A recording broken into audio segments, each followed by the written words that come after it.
നമസ്കാരം. മലയാളി വാർത്തയിലേക്ക് സ്വാഗതം. സിപിഎം സംസ്ഥാന സമിതിയിൽ മുഖ്യമന്ത്രി പിണറായി വിജയനെതിരെ എണ്ണി അതിരൂക്ഷ വിമർശനം. വിദേശയാത്രാ വിവാദം മുതൽ മൈക്ക് വിവാദം അടക്കം വിമർശന വിധേയമായിരുന്നു. വിദേശയാത്രാ വിവാദം ഒഴിവാക്കേണ്ടിയിരുന്നു. അനവസരത്തിലെ യാത്ര അനാവശ്യ വിവാദത്തിന് ഇടയാക്കി. മൈക്കിനോട് പോലും കയർക്കുന്ന തരം അസഹിഷ്ണുത, അവമതിപ്പ് ഉണ്ടാക്കി എന്നുവരെ വിമർശനം ഉയർന്നിരുന്നു. പൊതുസമൂഹത്തിലെ ഇടപെടൽ നിലവിലെ ശൈലി തിരുത്തപ്പെടേണ്ടതാണ് എന്നും സമിതിയിൽ നിർദ്ദേശങ്ങൾ വന്നു. കെ ശൈലജ മുഖ്യമന്ത്രിയാകണമെന്ന് ആഗ്രഹിക്കുന്നവർ ഉണ്ടെന്ന ശൈലജയെ ഒതുക്കാനാണ് വടകരയിൽ മത്സരിപ്പിച്ചത് എന്നടക്കമുള്ള പരോക്ഷ പരാമർശവും സമിതിയിൽ ഉയർന്നു. LDF കൺവീനർ EP ജയരാജന് എതിരെയും വിമർശനം ഉയർന്നിരുന്നു. ദല്ലാൾ ബന്ധം ഒഴിവാക്കേണ്ടതായിരുന്നു എന്നായിരുന്നു വിമർശനം. മേയർ സച്ചിൻ ദേവ് വിവാദത്തിൽ കടുത്ത വിമർശനമാണ് സമിതിയിൽ ഉയർന്നത്. വിവാദം പൊതുസമൂഹത്തിൽ അവമതിപ്പ് ഉണ്ടാക്കി. പാർട്ടി സംസ്ഥാന സെക്രട്ടറി ഇതിനെ പിന്തുണയ്ക്കരുതായിരുന്നുവെന്നും വിമർശനമുണ്ട്.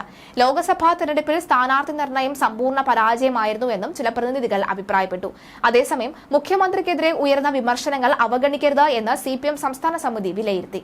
ജില്ലാ കമ്മിറ്റിയിൽ ഉയർത്തുന്ന വിമർശനങ്ങൾ തമസ്കരിക്കപ്പെടരുത് എന്നും സർക്കാർ സേവനങ്ങൾക്ക് മുൻഗണന നിശ്ചയിക്കണമെന്നും സമിതി ആവശ്യപ്പെട്ടു. സാമ്പത്തിക പ്രതിസന്ധിയിൽ ധനവകുപ്പിന് നേരെയും വിമർശനം ഉയർന്നു.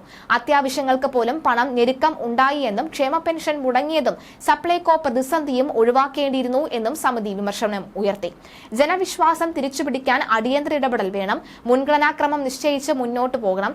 ഈഴവ വോട്ടിൽ വൻതോതിൽ ചോർച്ച ഉണ്ടായി എന്നും CPM സംസ്ഥാന സമിതി വിലയിരുത്തി. വിവിധ വിഷയങ്ങൾ തിരുത്തിരുത്തൽ മാർഗരേഖ സംസ്ഥാന സെക്രട്ടേറിയറ്റ് തീരുമാനിക്കും. സംസ്ഥാന സമിതിയിൽ ഉയർന്ന നിർദ്ദേശങ്ങളും പരിഗണിച്ചായിരുന്നു ഇത്. എന്തായാലും മേയർ സച്ചിൻ ദേവ് അടക്കമുള്ളവർക്കും രൂക്ഷമായ ഭാഷയിലെ വിമർശനമാണ് ഉണ്ടായിരിക്കുന്നത്. നിലവിലെ സാഹചര്യത്തിൽ ഇതിനടക്കം പലരും ഈ റിപ്പോർട്ടുകൾ അല്ലെങ്കിൽ പരാമർശങ്ങൾ ഉണ്ടാകുമോ എന്നടക്കമുള്ള കാര്യങ്ങൾ കണ്ടറിയേണ്ടതുണ്ട്.